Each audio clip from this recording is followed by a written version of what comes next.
Imagine this. A queen lies in her chamber, surrounded not by loving family, but by priests, doctors, midwives, nobles, and sometimes even strangers. Her screams echo through stone walls, yet she has no privacy.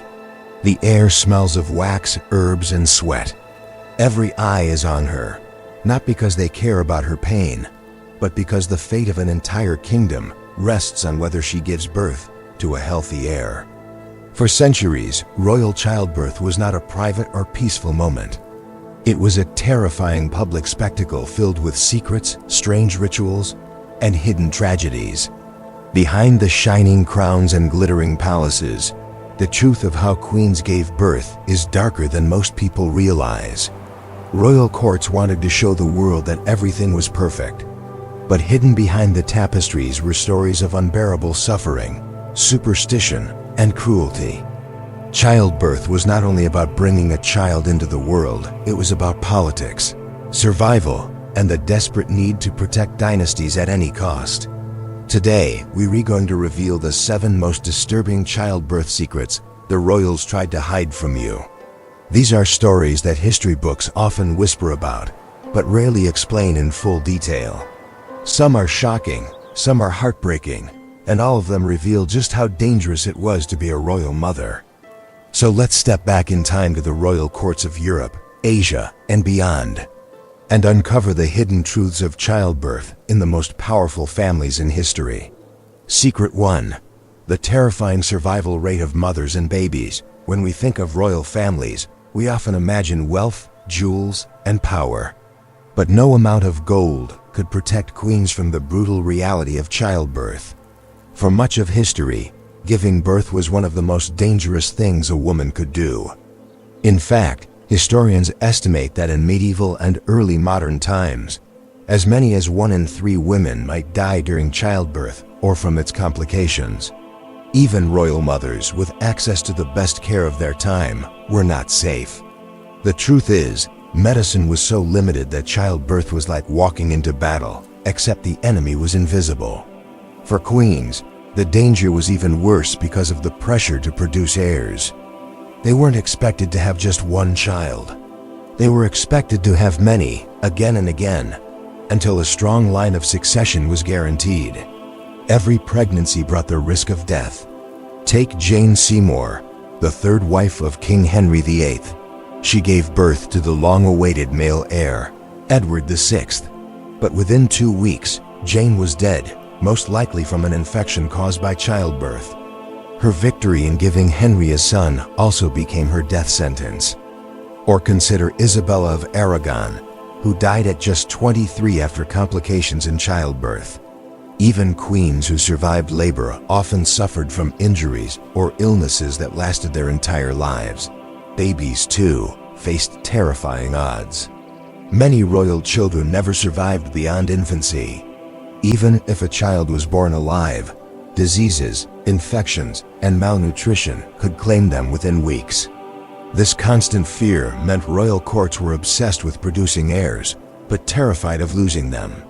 To make matters worse, failure to survive childbirth wasn't just a personal tragedy, it was a political disaster. A queen's death could spark power struggles. A baby's death could lead to succession crises, civil wars, or foreign invasions. The stakes were unimaginably high. Imagine being a queen, knowing that each time you went into labor, you were gambling with your life and with the future of your entire kingdom. And if death wasn't haunting the room, there was another kind of horror, the sheer lack of privacy. Secret 2. The presence of entire courts during birth. Now, if the risk of death wasn't enough, imagine this.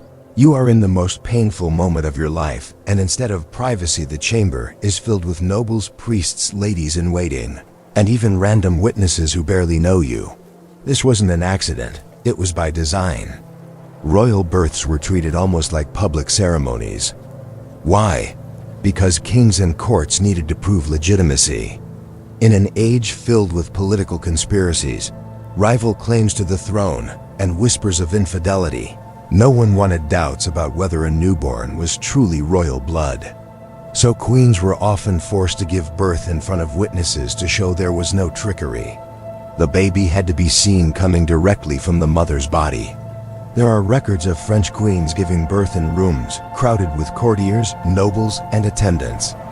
Even the king himself might be present. Privacy was sacrificed for politics. For the mother, this meant enormous psychological strain. Already weak, in pain, and vulnerable, she was put on display like a spectacle.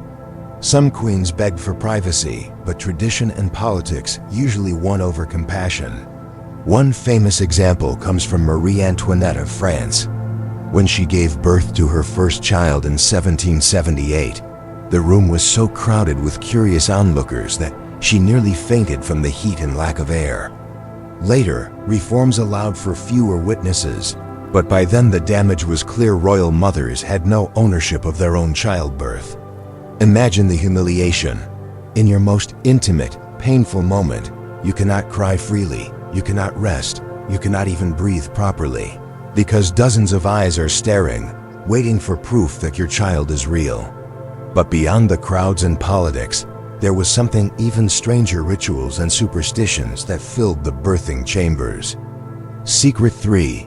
Strange rituals and superstitions. Childbirth has always carried fear and mystery. But in royal courts, fear mixed with superstition in shocking ways. The birthing chamber was often decorated with holy relics, charms, and amulets believed to protect the mother and child.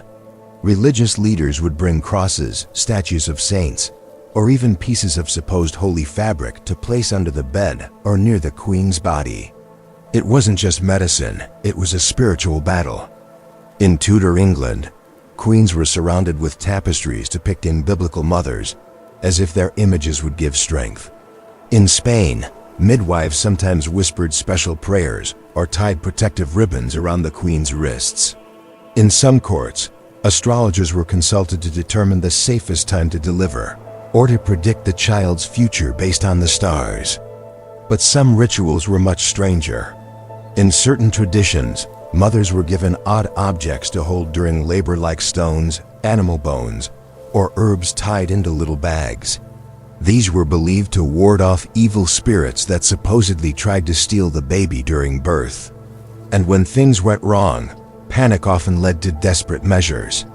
There are records of priests throwing holy water on the mother's body mid-labor, or chanting exorcisms to drive out demons they believed were blocking the child's passage. One chilling detail: some courts believed that the presence of too much male energy, such as too many men in the room, could block the birth. So chambers were often filled with women only, except for priests or doctors allowed by custom. It's easy to dismiss these rituals as ignorance, but remember, medicine was so primitive that people clung to whatever hope they had. To them, a relic or charm might have been the difference between life and death. Still, these rituals often wasted precious time. While people prayed, chanted, and hung charms, the mother was suffering without real medical help. And when superstitions failed, the next step was far more terrifying: brutal medical practices that often harmed more than they healed. Secret 4.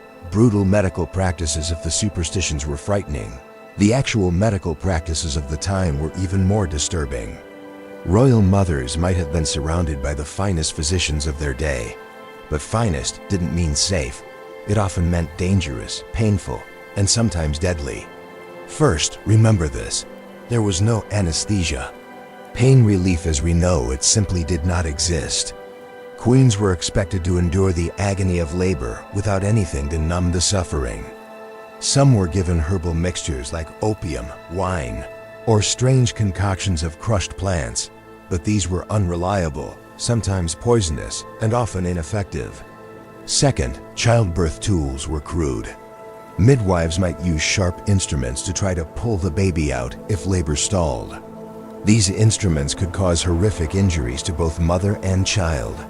Forceps, which we think of today as a medical tool, were kept secret for centuries by one family of doctors, the Chamberlains, in the 1600s. Before then, methods were often brutal guesswork. Even worse, when a birth went wrong, doctors sometimes made shocking decisions. For centuries, cesarean sections were almost never performed on living women. Why? because the procedure was so dangerous that it nearly always killed the mother. Instead, C-sections were performed only after the mother had died, in a desperate attempt to save the baby, or, at the very least, to baptize it before death. Imagine the horror of that reality. Surgery reserved for corpses, not the living. Instruments weren't sterilized. Doctors had no understanding of germs. A simple touch from an unwashed hand could spread fatal infections. Many queens died not from childbirth itself, but from puerperal fever, a deadly infection that spread because doctors and attendants moved from one patient to another without washing. Consider Catherine Parr, the sixth wife of Henry VIII. Though she survived Henry, she died after childbirth due to complications that doctors couldn't treat. Or Mary of Modena, Queen Consort of England, who endured multiple difficult pregnancies where medical intervention only worsened her suffering. Sometimes, desperation led to cruel measures. If a baby was stuck in the birth canal, midwives might break the infant's bones to remove it, sacrificing the child to save the mother. Other times, the mother was sacrificed for the hope of saving the heir. It was a nightmare choice, and one no amount of royal power could prevent. And through it all, the queen had little control. She was at the mercy of doctors, priests, and court traditions. Her body was not her own. It was a battlefield for medicine, superstition, and politics.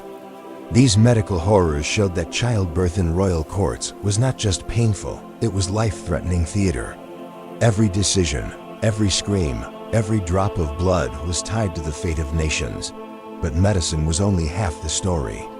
Beyond the pain and danger, childbirth was also used as a weapon of power and spectacle, a performance staged for politics. Secret 5. The political theater of childbirth in royal courts was never just about life and family.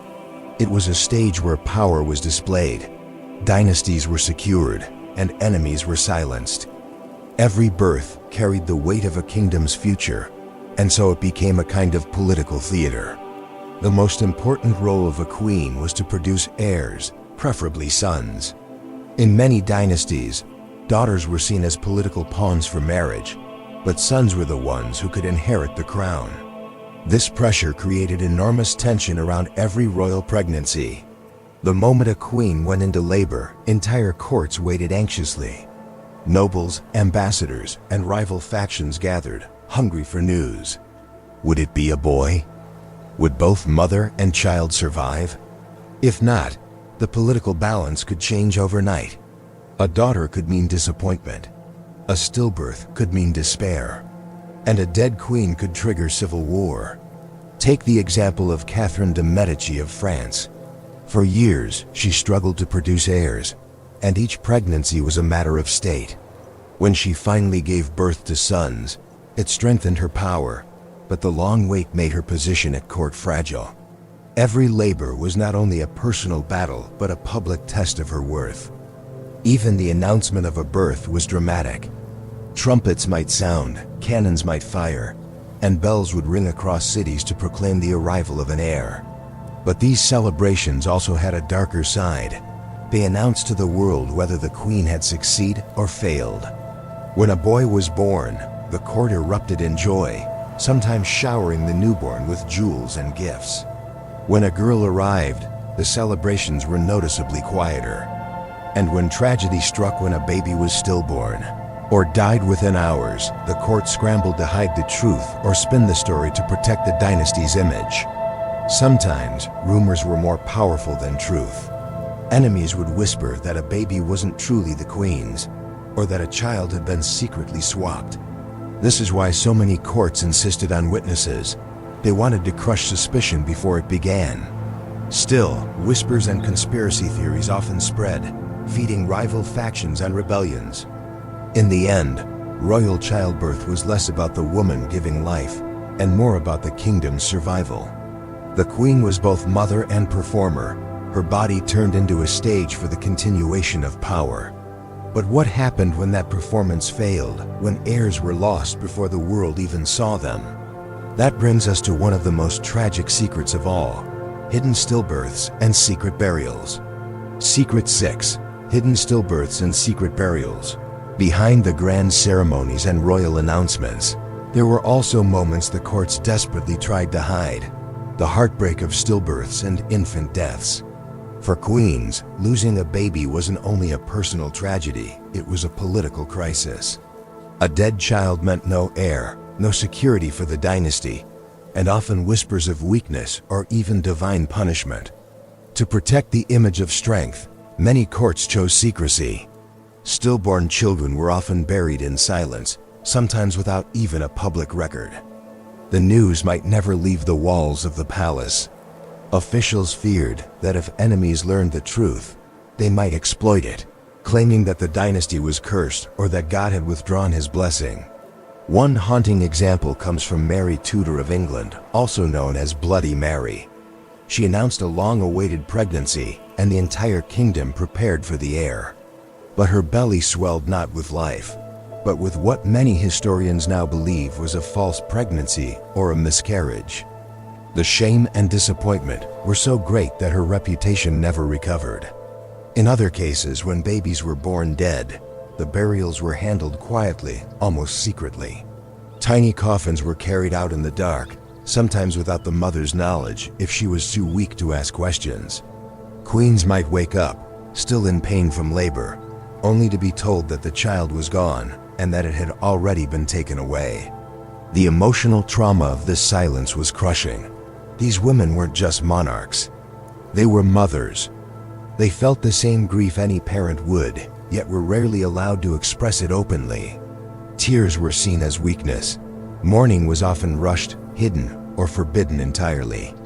A queen was expected to try again quickly, as if the loss of a child was just a failed political experiment. Some historians believe that certain queens carried this grief for life. Anne Boleyn, second wife of Henry VIII, suffered miscarriages that ultimately contributed to her downfall. Enemies used her losses as evidence that God did not favor her. Her inability to give Henry a living son was twisted into a weapon, and she was executed soon after. Imagine the loneliness, surrounded by riches, servants, and courtiers, yet forced to hide the most painful losses of all.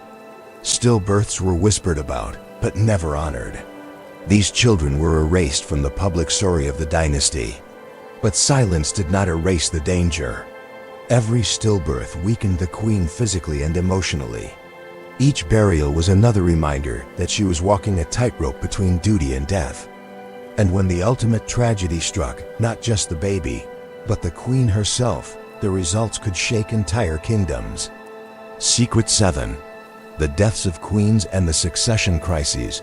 If stillbirths and infant deaths were hidden tragedies, the death of a queen in childbirth was an undeniable catastrophe. It was the nightmare every royal court feared, yet it happened again and again throughout history. Childbirth was so dangerous that queens lived with the constant shadow of death. Their role was to give life, but too often, it cost them their own. And when a queen died, the ripple effects could be felt far beyond her chamber walls. It could destabilize an entire kingdom. Take Jane Seymour, the beloved third wife of King Henry VIII. She gave the king what he desired most, a son, the future Edward VI. But just 12 days later, Jane was dead, likely from puerperal fever, an infection caused during childbirth. Her triumph in producing an heir turned into tragedy, leaving Henry devastated, but also desperate to remarry for security.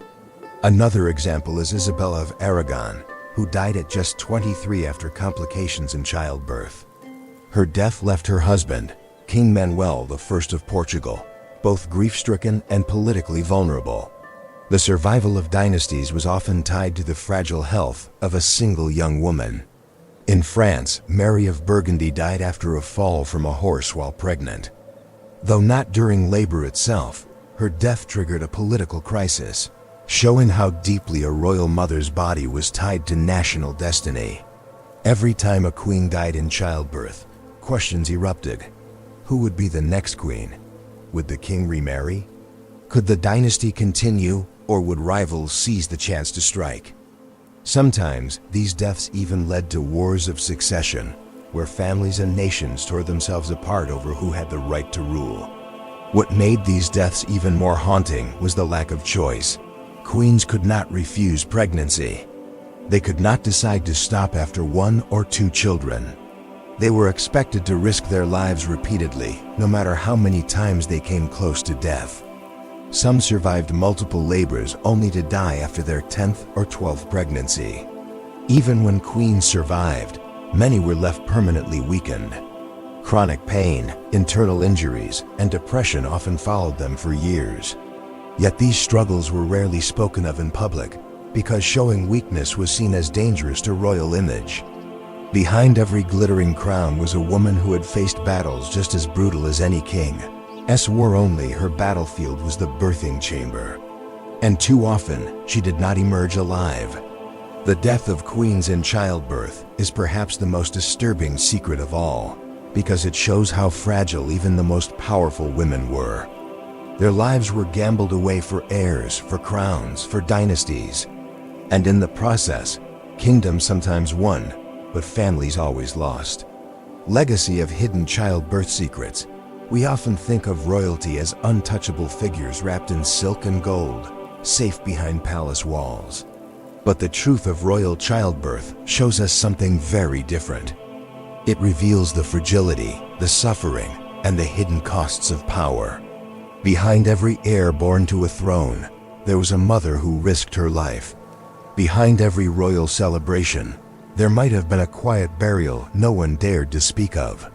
And behind every dynasty that survived, there were queens whose pain was silenced, whose tears were hidden, and whose sacrifices were erased from the story.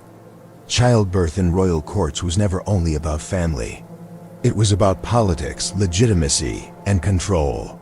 Queens were expected to endure public humiliation, painful rituals, and brutal medical practices, all while carrying the impossible weight of a kingdom's future on their shoulders. And yet, through all the secrecy and suffering, their stories echo into our time. They remind us how far medicine has come, and how dangerous childbirth once was for every woman, not only queens, but mothers everywhere. They remind us that power and wealth could not protect against nature, against fate, or against death. The 7 secrets we've uncovered are not just disturbing, they are human. They show us fear, hope, superstition, and grief. They show us how rulers tried to hide weakness, but how truth has a way of surviving through whispers and records. So the next time you see a crown, remember this. It was not only won on battlefields by kings and warriors. It was also paid for in the blood, sweat, and tears of queens who fought their own battles in birthing chambers.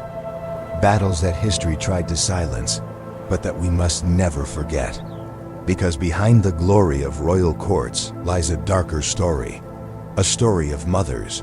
A story of pain. A story of secrets that were never meant to be told.